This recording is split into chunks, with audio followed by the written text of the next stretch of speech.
Hi guys. Tamil சினிமாவில் underrated films அப்படின்னு சொல்லிட்டு நீங்கள் யூடியூப்பில் ஏற்கனவே நிறையா வீடியோஸ் பார்த்துருப்பீங்க. அந்த வரிசையில் நான் பார்த்த ஒரு 3 முக்கியமான அண்டர்ரேட்டட் ஃபிலிம்ஸை பற்றி தான் இந்த வீடியோவில் பார்க்க போகிறோம். வாங்க ஸ்ட்ரெயிட்டாக வீடியோக்குள்ளே போயிடலாம். அதில் நம்ம ஃபஸ்ட்டு பார்க்க போகிற படத்தோட பேர் 555. இந்த படம் 2013 நம்ம பரத் நடித்து ரிலீஸ் ஆகிருக்கு. இந்த படத்தோட கதையை பார்த்திங்கன்னா அந்த டைமில் ரொம்ப புதுசாக இருக்கும். அதாவது ஒரு கார் ஆக்சிடெண்ட்டில் நம்ம பரத் வந்து அவரோட லவரை இழந்துருவார். ஸோ அதுக்கப்புறம் அவர் அதனால் ரொம்ப பாதிக்கப்பட்டு இருக்கும்போது அவர் சுற்றி இருக்கிற மக்கள் எல்லாருமே அப்படி ஒரு பொண்ணே இந்த உன் லைஃப்பில் இல்லை, நீனா கற்பனையாக நினச்சிக்கிட்டு இருக்க அப்படின்னு அவர் சொல்லிட்டுருப்பாங்க. ஸோ அது உண்மையா இல்லையா அப்படின்றதையும் அது எதனால் அப்படி அவருக்கு தோணுது அப்படின்ற மாதிரி விஷயங்கள் எல்லாத்தையுமே அவர் என்ன எப்படி ஆச்சு அப்படின்றத கண்டுபிடிக்கிறது தான் இந்த படத்தோட கதையே. ஸோ இந்த படத்தில் வந்து பார்த்திங்கன்னா ஒரு 2 விதமான கேரக்டராக அவர் நடிச்சிருப்பார். அவர் லவ் பண்ணும்போது ஒரு ரொம்ப ஃபீல் குட்டாக போகிற படம் வந்து அதுக்கப்புறம் ரொம்ப ஒரு க்ரைம் த்ரில்லர் படம் மாதிரி போயிட்டுருக்கும். கண்டிப்பாக அந்த படத்தை நீங்கள் ட்ரை பண்ணி பாருங்கள், சூப்பராக இருக்கும்.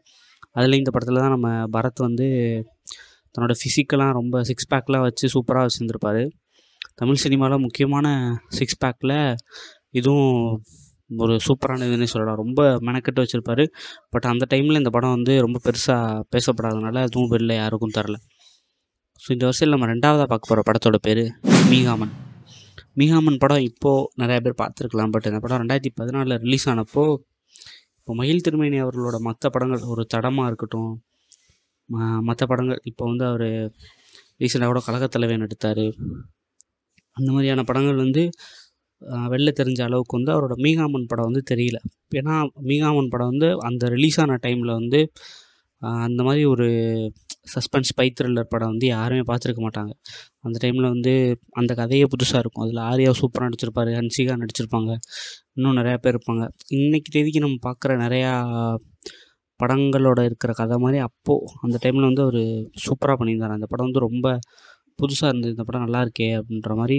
பட் பெருசாக அந்த டைமில் பாக்ஸ் ஆஃபீஸ் ஐஸோ இல்லை படம் பெருசாக வெளில தரனாலும் இப்போது மயில் திருமேனி அவர்கள் வந்து வெளியில் அடுத்தடுத்து நிறையா படங்கள் பண்ண அவர் யார் அப்படின்றது இப்போ வெளில தெரிஞ்சிருக்கு. இந்த மீகாமன் படத்தை பற்றியும் நிறையா பேருக்கு தெரிய ஆரம்பிச்சிருக்கு. ஸோ அந்த படம் நீங்கள் பார்க்காம இருந்தீங்கன்னா கண்டிப்பாக அந்த படத்தை நீங்களும் ட்ரை பண்ணி பாருங்கள். உண்மையிலே ரொம்ப சூப்பராக இருக்கும்.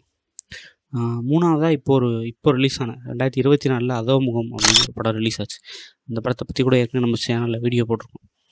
அந்த படத்தோட கதை என்னென்னா, ஒரு ஹீரோயின் இருக்காங்க.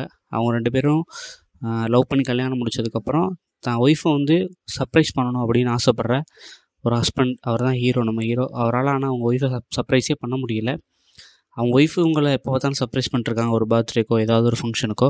பட் இவரால் அதை திருப்பி பண்ணவே முடியல. ஸோ இப்படியே ட்ரை பண்ணிருக்கும்போது அவருக்கு அவரோட தெரிஞ்சவர் மூலமாக ஒரு ஐடியா கிடைக்கிது. இதை பண்ணுங்கள், இது மூலமாக அந்த சர்ப்ரைஸ் பண்ணால் நீங்கள் அவங்க ரொம்ப சர்ப்ரைஸ் ஆவாங்க அப்படின்ற மாதிரி. ஸோ அதை அவர் ட்ரை பண்ணி பார்க்குறாரு.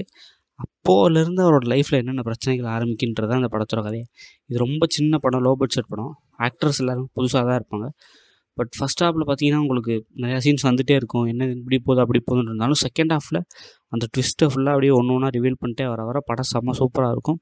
ஒரு கிளைமேக்ஸ் முடியும் போது ஒரு சூப்பரான படம் பார்த்த ஃபீல் கண்டிப்பாக உங்களுக்கு இருக்கும். ஏன்னா அந்த கிளைமேக்ஸோட ட்விஸ்ட்லாம் ரிவீல் பண்ணுவாங்க, அதெல்லாம் செம்ம மாசாக இருக்கும்.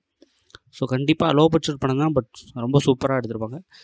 அந்த படமும் பார்க்காதவங்க கண்டிப்பாக அந்த படத்தையும் பார்த்துருங்க. 4ஆவதாக இப்போ ரீசெண்டாக, இது அண்டர்ரேட்டட் கிடையாது, பட் இப்போ ரீசெண்டாக ரிலீஸ் ஆனப்போ பெருசாக யாரும் ஒரு நொடி அப்படின்னு ஒரு படம் ரிலீஸ் ஆச்சு. அது யாரும் இப்போ பெருசாக மற்ற படங்கள் போன அளவுக்கு அந்த படம் பெருசாக போகல. பட் அதுவும் ஒரு க்ரைம் த்ரில்லர் தான். அந்த க்ரைம் த்ரில்லர் இன்வெஸ்டிகேஷன் படம் தான். ஸோ அந்த படத்தையும் கண்டிப்பாக ட்ரை பண்ணி பாருங்கள். அதுலேயும் ஒரு கொலை நடக்கும். அந்த கொலை யார் கண்டுபிடிச்சா என்னன்றதும், ஒருத்தர் காணாமல் போயிடுவார், அவர் யார், அவர் எங்கே போனார் அப்படின்றதையும். ஸோ இது எல்லாம் சேர்ந்து ஒரு டாட்டில் வந்து நிற்கும். ஸோ அது அப்படி போலீஸ்க்கு நம்ம ஹீரோ வந்து ஒரு போலீஸாக நடிச்சிருப்பார், அவர் வந்து எப்படி கண்டுபிடிக்கிறாரு அப்படின்றது தான் இந்த படத்தோட கதை. ஸோ இந்த படத்தையும் பார்க்காதவங்க கண்டிப்பாக ட்ரை பண்ணி பாருங்கள்.